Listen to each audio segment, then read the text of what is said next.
A Russian bride arrived speaking no English. The farmer wrote her a note in chalk. The first thing I noticed about her was the way she looked at my hands. Not my face, not the house, not the flat nothing of the Kansas plains spreading out behind me in every direction like God had just given up on variety. My hands. She stepped down off the wagon. Frank Tully had driven her out from Dodge in his buckboard, said almost nothing to me, just nodded once like he delivered a crate of hardware and was done with it. And the first thing her eyes went to was my hands hanging at my sides. I noticed because I'd been self-conscious about them my whole life. Big, scarred across the knuckles from a Harrow accident when I was 17. The left index finger bent at an angle from a break that didn't set right, never quite lined up the way it should have again. My father had hands like that. Working hands, my mother called them, and she said it like she meant it as a good thing mostly.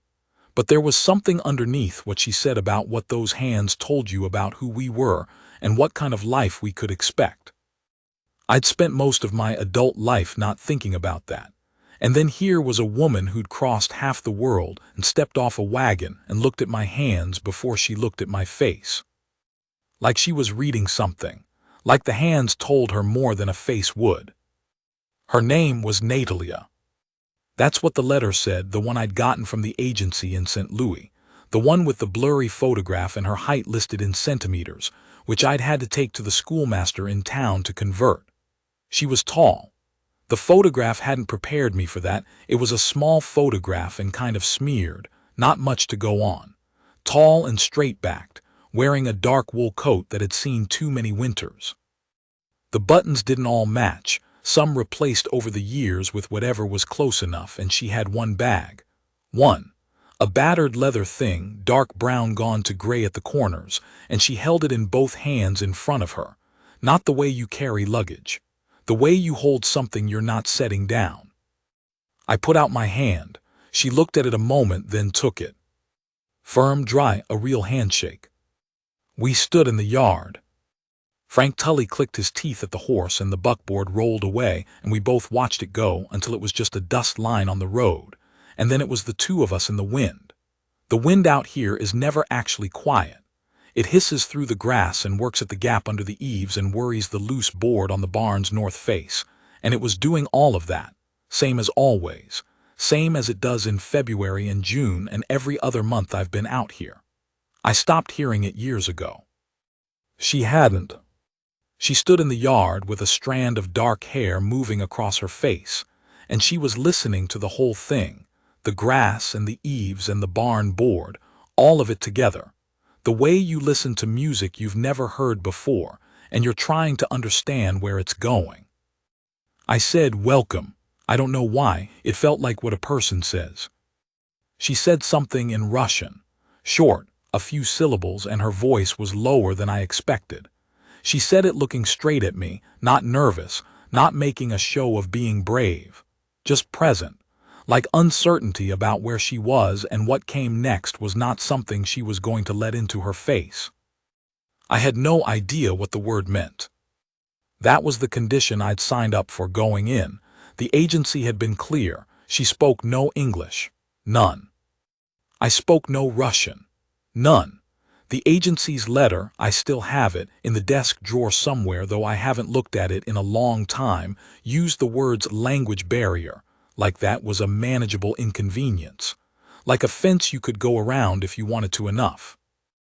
I was 44 years old and I'd been on that section by myself for 9 years, since my brother Clem loaded up a horse and his good opinion of Colorado and headed west in the spring of '73, and after the 3rd year without a letter, I stopped expecting one. 9 years of being my own company. I told myself the quiet was a preference. I told myself that enough times that it mostly felt true.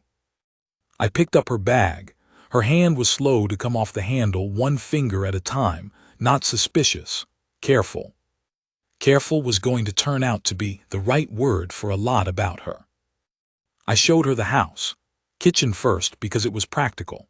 The stove and how the damper ran, the pump and how it worked, and the fact that you had to prime it twice in cold weather or you'd work the handle all morning for nothing. The pantry shelves and how I kept things, the back door that stuck in wet weather and needed your shoulder at the top. She listened to all of this with no language and understood most of it. You could see her understanding. The eyes would settle on a thing, and something would register and then move on. Sitting room next. Too much furniture for one person, not enough for two, the horsehair settle I'd had since my father's time, my reading chair by the window, a table I'd built myself that wasn't quite level on account of the floor having settled wrong in one corner. She put her hand flat on the table's surface and felt the tilt and looked at me. Not reproachful, just noting it. Then the East Wing bedroom. When I'd decided to go through with this, really decided, when I'd committed money and lumber and the swallowing of fear that comes from deciding to need something, I'd built the new room with its own door off the kitchen, and I'd hung a curtain across the doorway. A door felt like a statement. A curtain felt more like, here is the possibility of privacy if you want it, whenever you want it. I'd worried over that curtain for a week, sewed it myself, badly from feed sack cloth, folded the hem twice because the stitching kept pulling out. She looked at the curtain and she touched the hem. Her finger went along the double fold, the bad stitching. She didn't say anything. I couldn't read her expression and I decided not to try. That night I made supper, salt pork and beans and cornbread. She sat at the table and watched me cook. Not restless, not making herself useful before she knew where things were, just watching, cataloging. I set the plate in front of her and she said something, same short word I kept hearing, and I nodded and sat with my own plate. Later I understood she was saying thank you. She'd said it every meal for 2 weeks before I knew. She was hungry. She ate carefully, but she cleared the plate to the edges, and that told me something about the months of getting here. Ship, then train, then Frank Tully's buckboard with Frank Tully in it. I thought about all of that and didn't say anything because there was nothing to say in English or any other language, really. She washed the plates herself after without a word. I dried because going to the other room felt wrong. The window over the basin faced west and the sky was doing what it does some evenings, painting itself orange and red, big and slow, and kind of excessive about it. We both watched it through the glass. Two people watching the same thing go dark. It was less strange than anything else that had happened that day.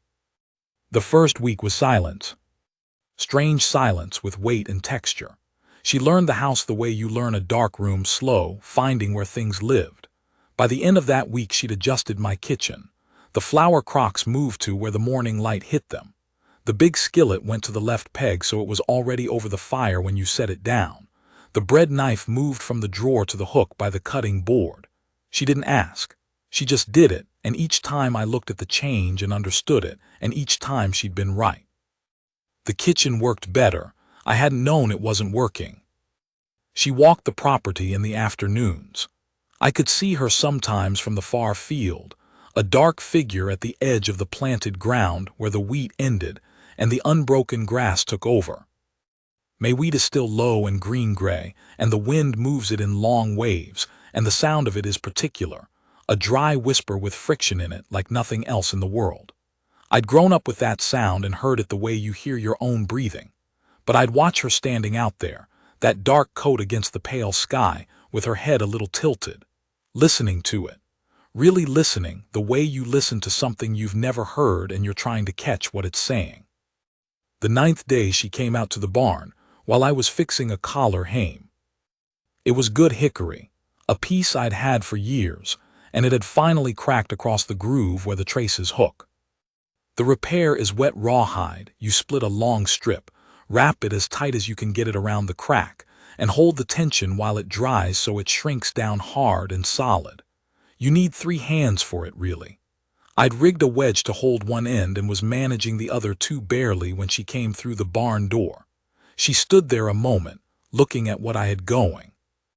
Then she crouched down beside me, and without a word, she put her hands exactly where they needed to be, holding the tension on the part I couldn't hold, and held it while I finished the wrap.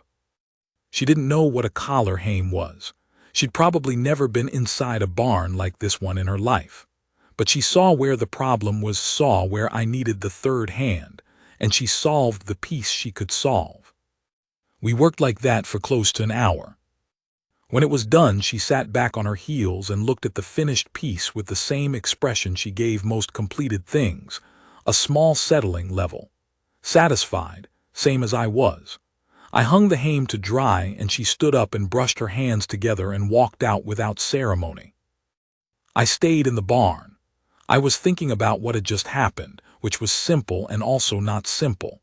We'd had the most complete conversation of the 9 days she'd been here, and not one word had been said in any language.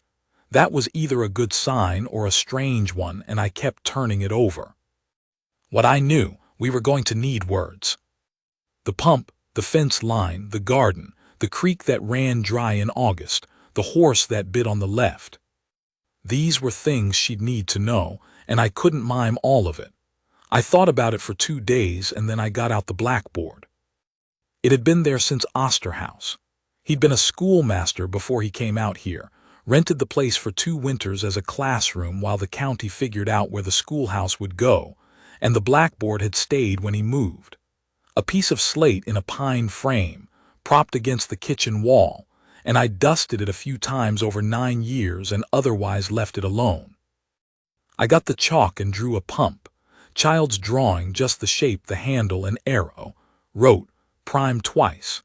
Then I drew the motion, a hand going down, because I didn't know if she could read any English at all or if she'd just see marks. She was in the doorway watching me. She came to the board, looked at the drawings. Then she held out her hand and I put the chalk in it, and that was the first time she touched me, just her fingers closing around the chalk, and she wrote in Cyrillic under my drawings. Looping, unfamiliar. She said the words aloud while writing, then pointed at the pump and said them again. I tried to repeat the sounds, got them wrong. She said it again, slower, and I tried again. She nodded once, close enough. We were at that board for the rest of the evening. She'd draw something, write the Russian. I'd write the English under it. Water, fire, bread, horse, fence, rain, morning, good, bad, yes, no, cold, tomorrow, enough. She was quick. She'd look at an English word and say it once to herself, filing it. I was slower. My memory for sounds was never my strong suit, but I kept coming back to the hard ones, working at them, and I understood at some point that she was watching me do that. Not watching to grade me, watching the trying. My brother Clem had charm. He could walk into a room and make it easy. I'd known from early on that I didn't have that.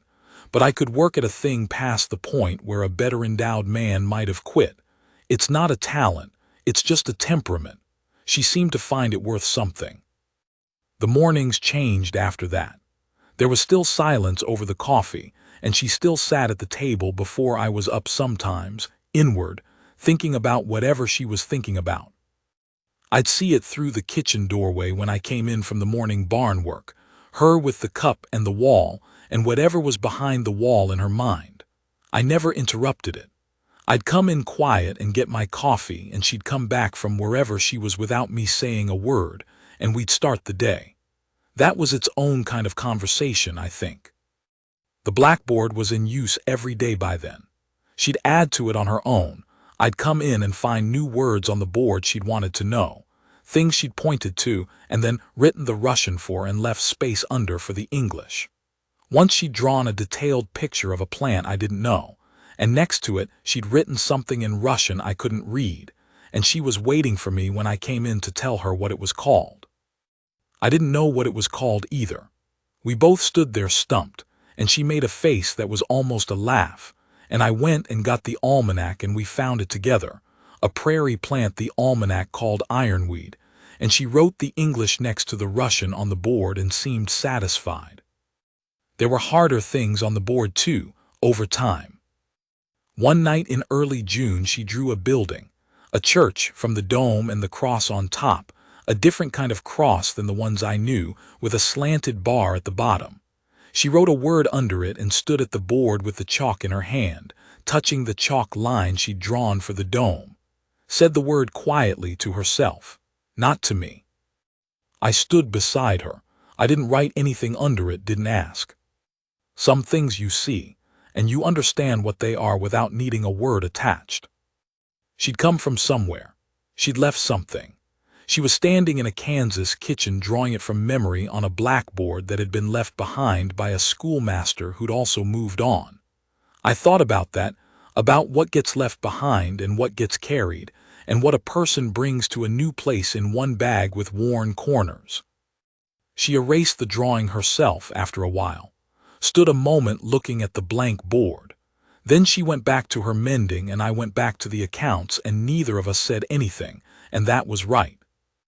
The practical side of the language we were building came along fast. She had her own system for learning. She'd identify what she needed next and go after it, same as she had with the kitchen. By early June she could manage the basics of what she needed in town, short sentences, though she didn't want me taking her to town yet, which I respected. By the end of June she had enough to have simple conversations over supper, stopping sometimes and feeling for a word the way you feel for something in a dark pocket, and she'd usually find it. When she didn't, she'd say the Russian word, and we'd go from there. She started helping me in the field in late June. Not the heavy work, I didn't ask and she didn't push, but she'd drive the wagon during the prep for harvest, which freed me for the cutting work. She learned the horses faster than I'd expected. She didn't talk to them much, didn't coo at them. She was matter of fact. Here is what we're doing. Here is what I need from you. Working animals understand that register. They decided they liked her. There was a night in late June with the heifer. She was a young cow, first calf, and she'd gotten into trouble, presentation wrong, and I'd been out there for 3 hours when I heard the kitchen door and looked up, and Natalia was coming across the yard. Lamp in one hand, coffee in the other. She set the lamp on the rail, handed me the cup, and sat on the low stool in the corner. She didn't ask what was happening. Probably she could read most of it anyway. She just sat there in the lamplight with her arms around her knees, and she stayed. I don't know how to explain what that does. Having someone there, not helping, not talking, just staying, but it did something, and I hadn't been expecting it to. The calf came before 4 in the morning, small and wet and working at breathing. Natalia crossed to the stall and crouched over the calf with her hands, helping it find its legs, steady and matter of fact. She said something soft in Russian to the calf, the same quiet tone she used with the horses. Then she stood up and looked at me, said in English slowly, "She did well." I said, "So did you." She looked at me a moment, then back at the calf. The way she took a compliment was by not quite acknowledging it but not refusing it either, just letting it stand there. We walked back to the house in the gray light before sunrise, and her shoulder was close to mine, and I noticed but I didn't say anything about it, and I don't think she did either. She'd been there 3 weeks when Harlan Kessler came out. Kessler had the farm to the west of mine, 600 acres his father had left him, and he wore the particular ease of a man who'd inherited what he had instead of building it. 7 years younger than me, 4 children, a wife in town who I saw at church sometimes, and a way of talking to men he decided were below him that was polite enough on the surface you couldn't quite call him on it. We'd been cordial. That's the most I could say. We were cordial, and there was always something underneath the cordiality on his end that needed me to know he was the bigger man. He came out about the fence line between our north sections. He brought his son Cal, who was 20 and learning his father's expressions. Natalia was in the garden when they rode up. She'd taken it over in the 2nd week, and I was glad. I'd been keeping it alive but not much more. She'd replanted the beans, thinned the carrots I'd put in too thick, done something with the squash mounds I didn't have a name for, but that was working. She knew what she was doing out there. She'd grown up knowing. Kessler saw her before he got off his horse. He walked over toward the garden without being invited, said something to her. She looked up from the weeding and looked at him and said nothing, because she didn't understand him. He said it again louder. Cal made a sound that wasn't quite a laugh but was close enough. Natalia looked from one to the other with her level look and stayed quiet. I walked over, stood close enough that the conversation had to include me. I didn't say anything yet. Kessler looked at me with that amusement. She doesn't speak a word. She speaks, I said. You just don't understand her. He smiled. It wasn't a warm smile. Quiet house then. We get along fine. He looked at her again and then at me, and the look he put on told me what kind of arithmetic he was doing, and I noted it and set it aside. I asked about the fence line.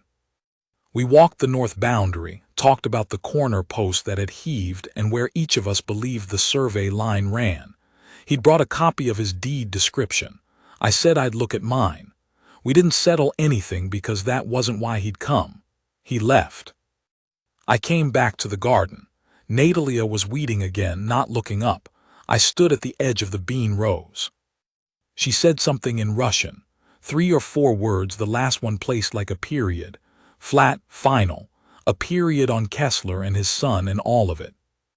I didn't know the words, but the meaning came through the way meaning sometimes does across no language at all. I said, I know.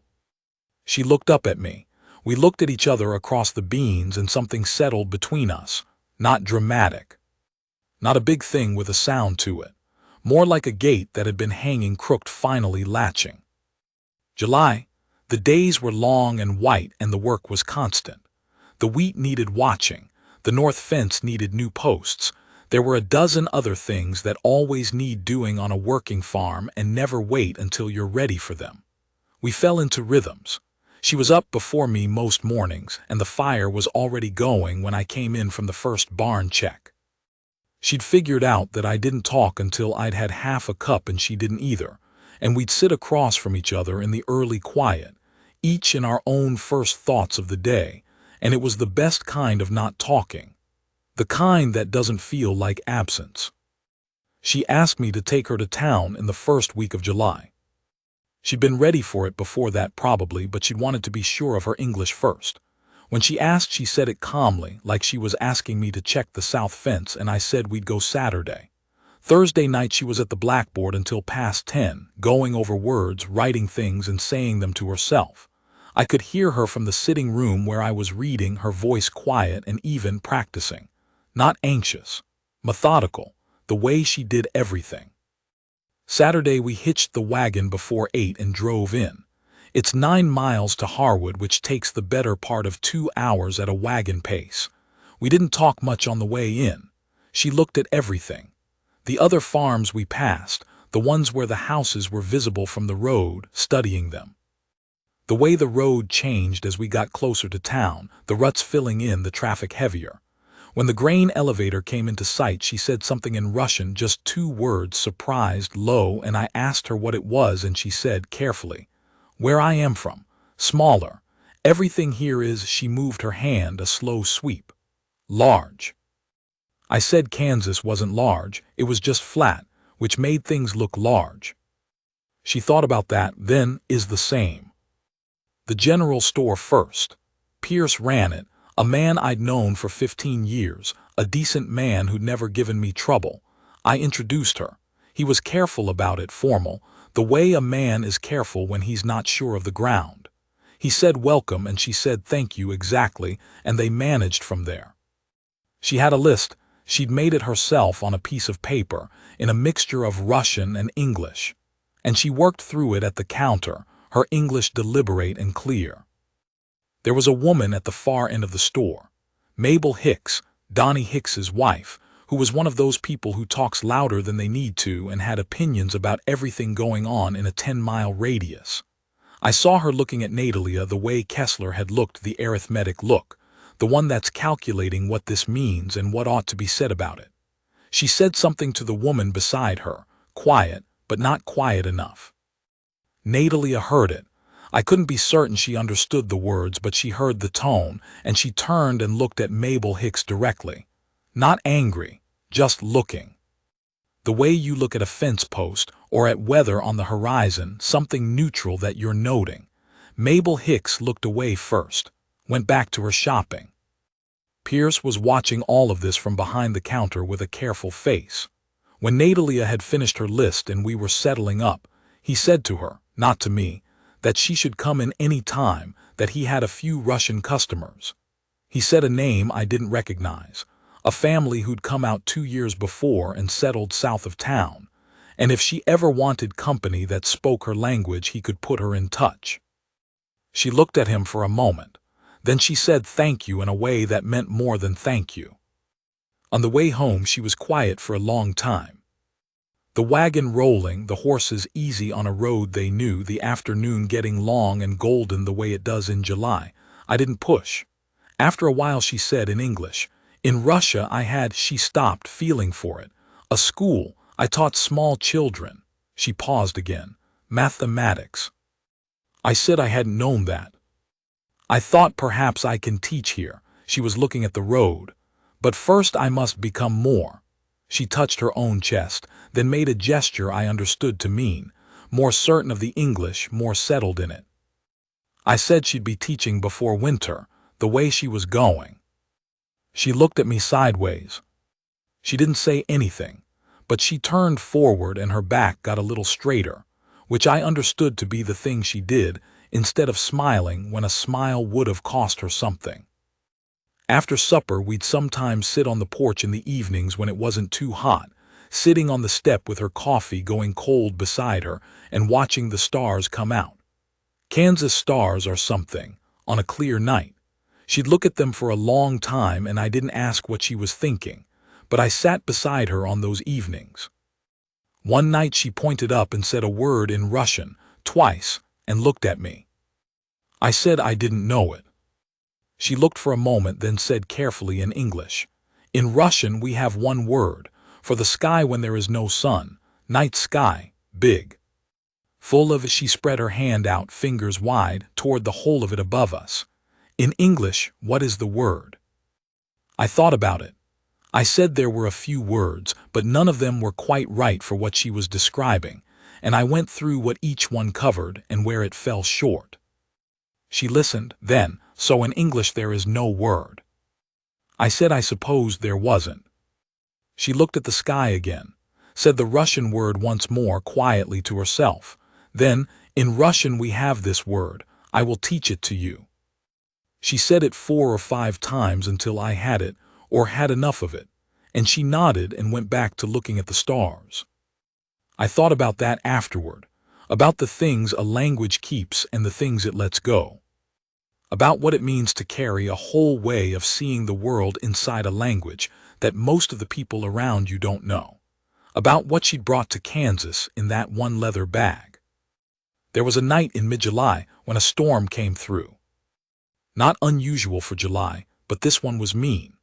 I'd watched the afternoon sky building to the west while I was cutting the north fence posts, that greenish color that means business, and I'd gotten in and put everything away, and then it hit.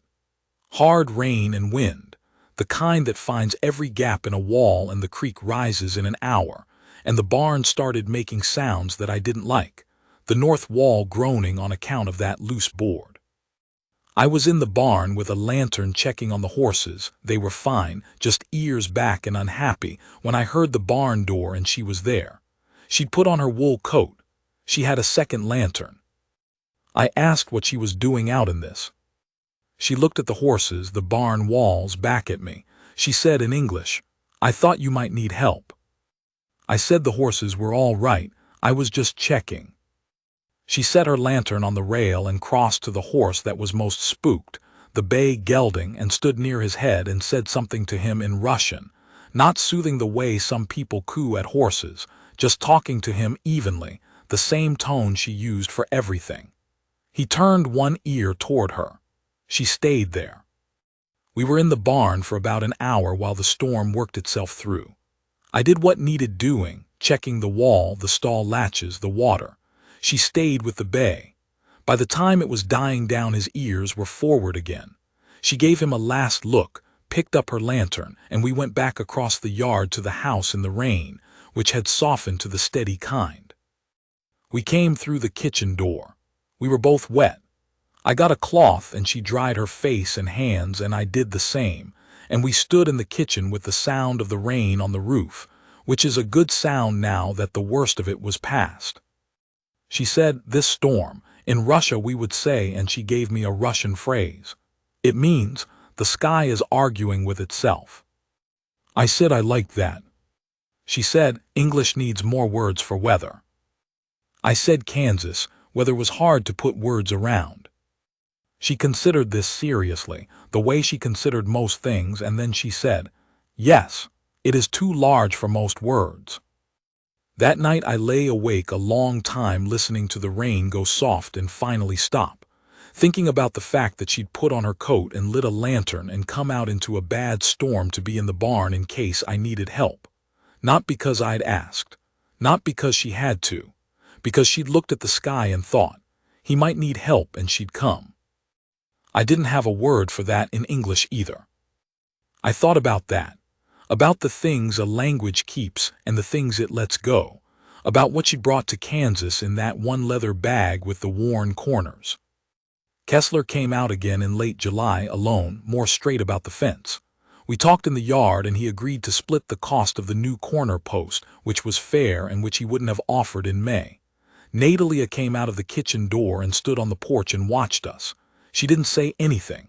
She just stood there, straight-backed, with her arms at her sides. Kessler nodded at her when he left and she nodded back. After supper she said, slowly, choosing the English, he is more respectful today. I said I didn't think I'd done anything different. She was quiet a moment, then, you have me. She said it like a plain fact about the land. The north pasture runs to the creek. The granary needs a new door pin. You have me. I got up and poured coffee, and when I sat back down she was looking out the window. We didn't go back to it, but I carried it for the rest of that evening and into the next few days. She'd stood on that porch and she'd read what I was inside and couldn't see.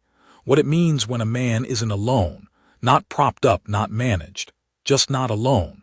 What that tells the world about what he is, what it tells the man himself. I thought about the 9 years I'd told myself the quiet was a preference.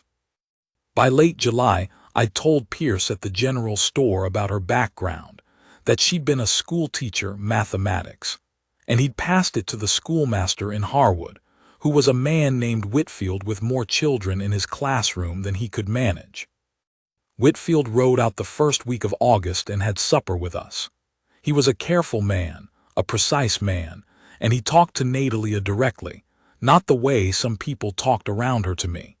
He asked her questions and she answered them, sometimes slowly, and when she didn't have the English words she'd describe what she meant and Whitfield would find it for her. By the time we cleared the supper dishes he'd asked her if she'd like to assist him in the classroom starting in September, mainly in arithmetic, mainly with the older children.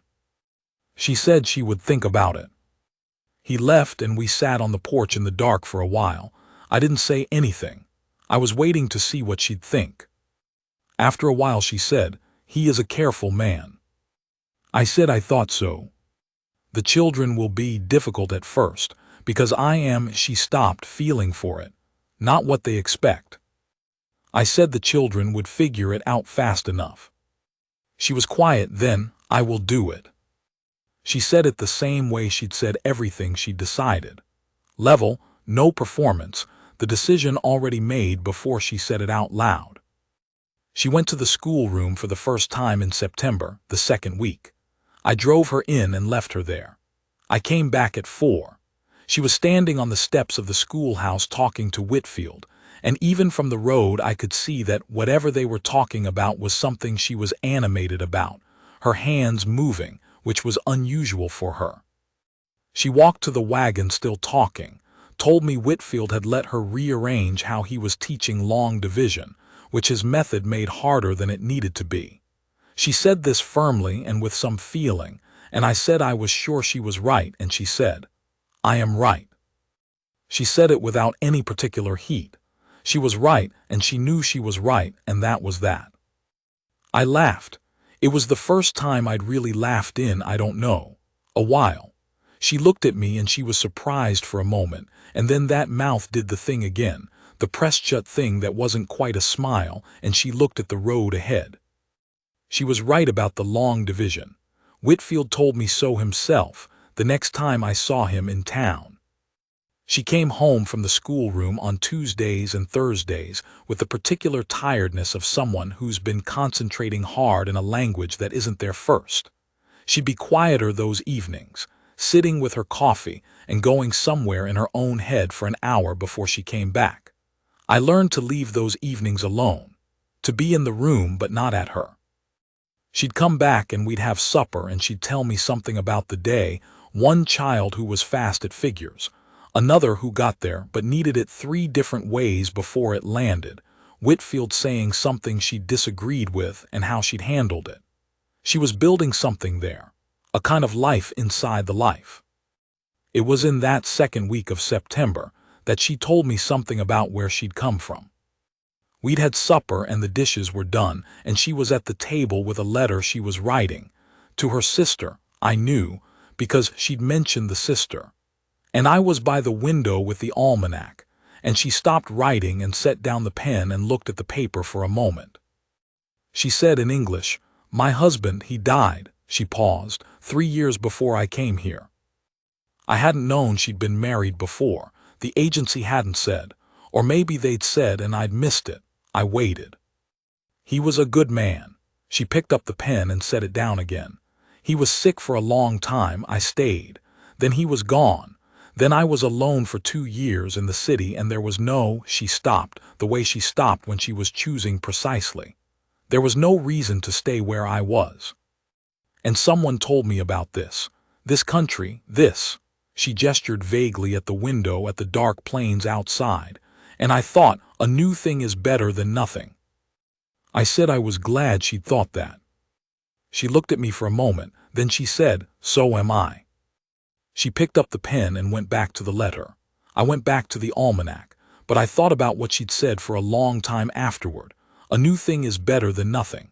She'd put everything she had left in that one leather bag and gotten on a ship. Not because she'd known where she was going, not because she'd been sure, because staying was worse than the risk of going. That takes a particular kind of person, the kind who looks at their hands and then at your face. She finished the letter and folded it and set it aside. She looked up and caught me looking at her.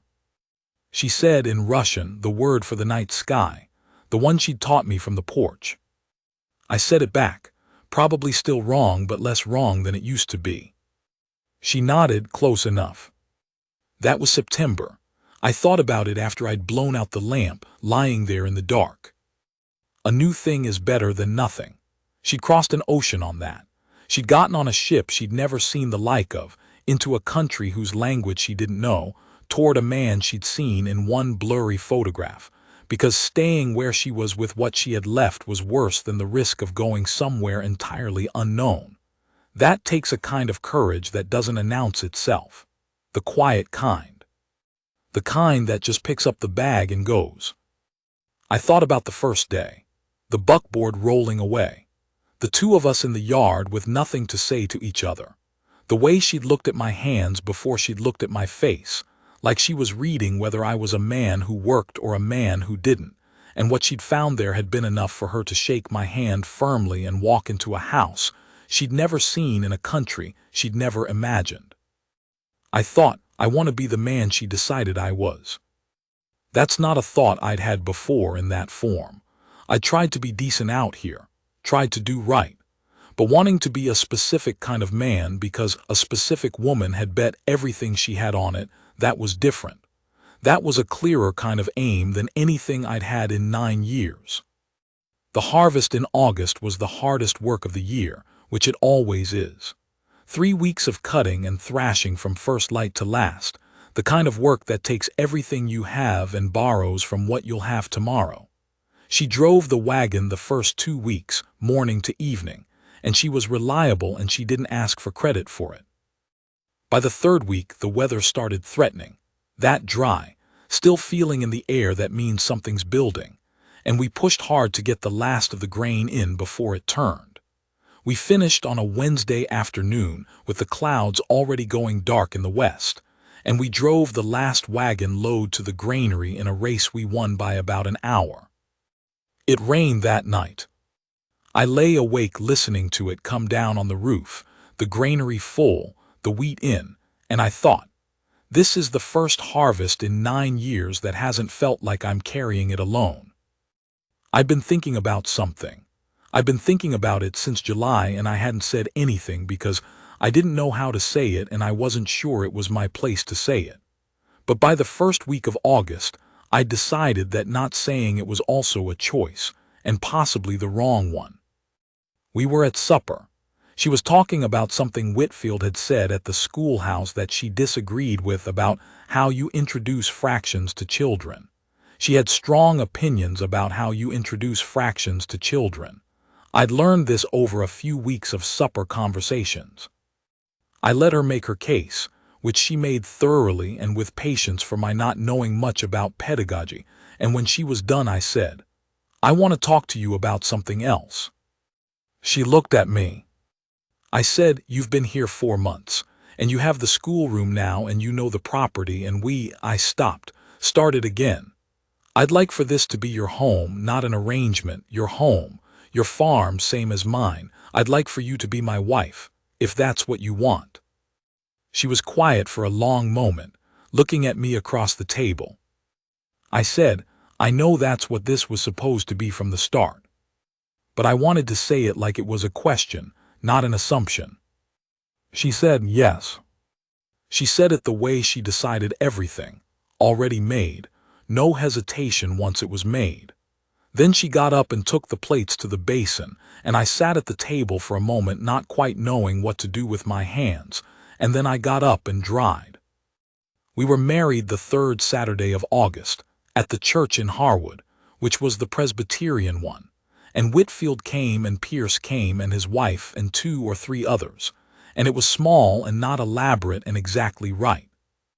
Natalia wore her wool coat with the mismatched buttons because it was the finest thing she had, and I made a note to myself to do something about that before winter, to find out what she'd want and get it for her without making a production of it.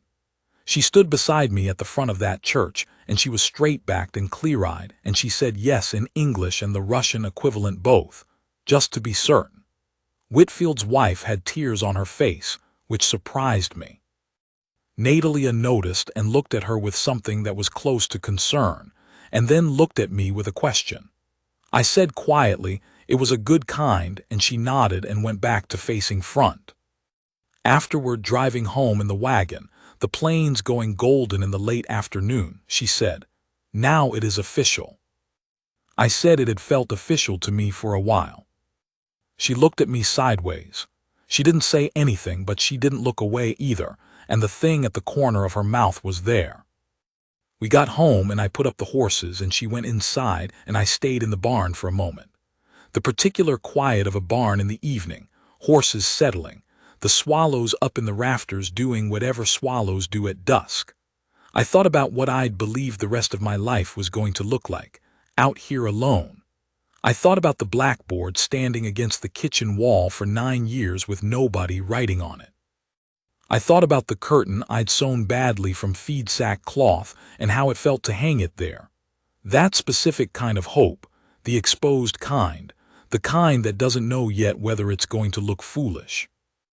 Then I went inside, where the lamp was lit and something was on the stove, and she was at the table sorting through the seeds she'd saved from the garden, naming each one in Russian to herself, which was a habit she had, cataloging things. She looked up when I came in. I said, "Good day." She said it back in Russian, then in English slower, like a deliberate translation, "A very good day." Then she went back to the seeds. I got my coffee and sat down, and we stayed like that for a while in the lamplight, each doing what we were doing in our house. August, the granary full. The heat thick and staying.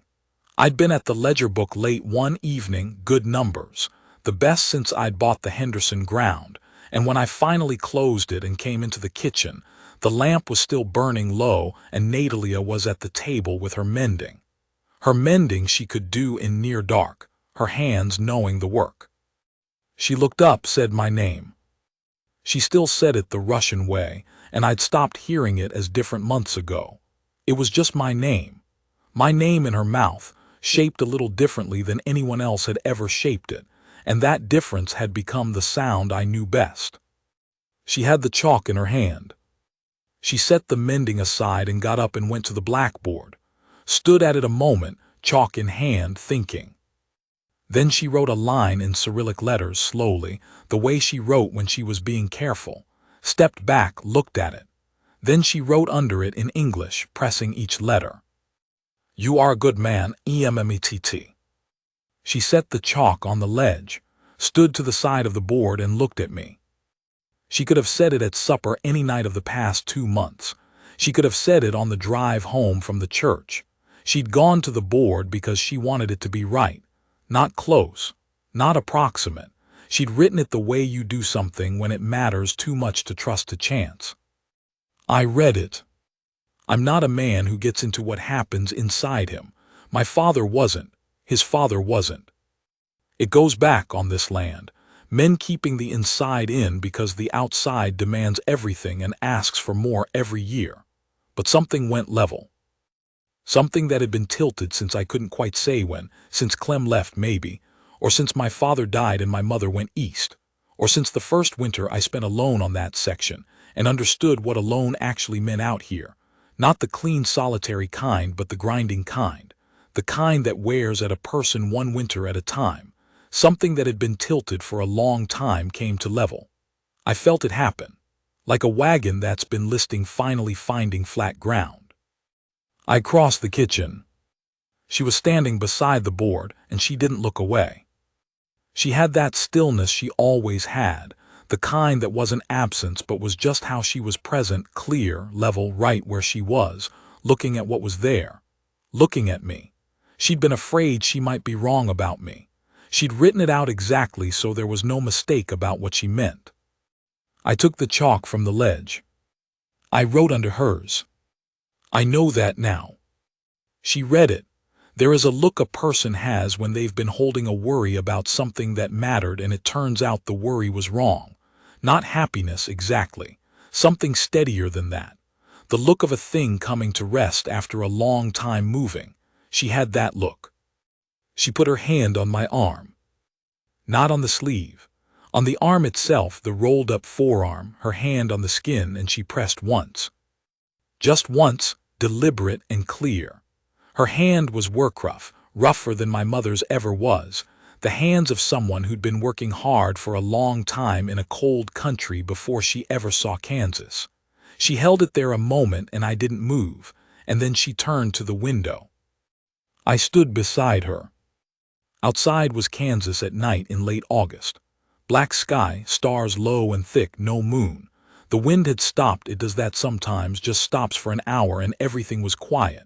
The real kind of quiet, everything in its place. The calf in the south pasture, the granary full.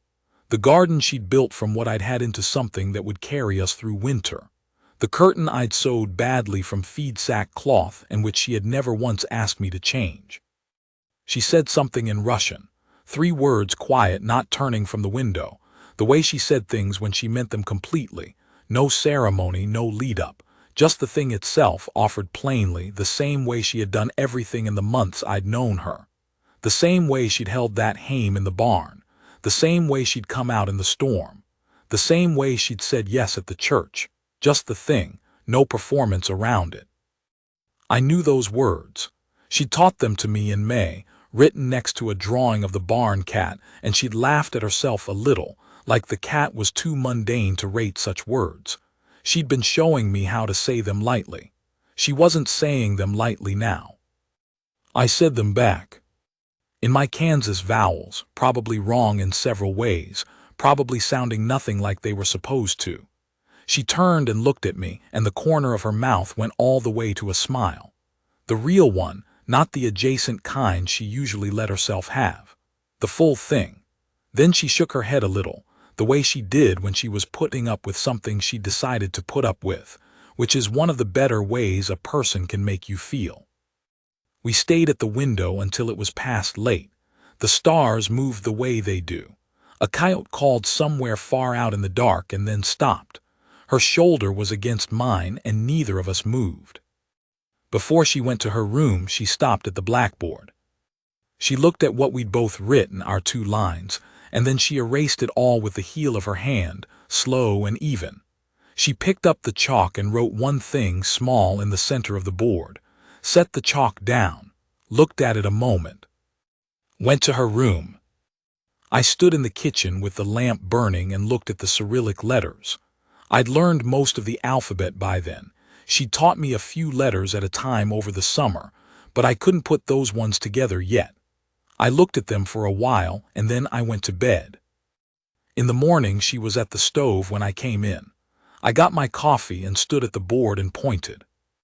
She glanced over her shoulder at it. Then she said the Russian word once so I'd have the sound, and then in English. Tomorrow. She'd written tomorrow, which is about as fine an ending as I know how to want.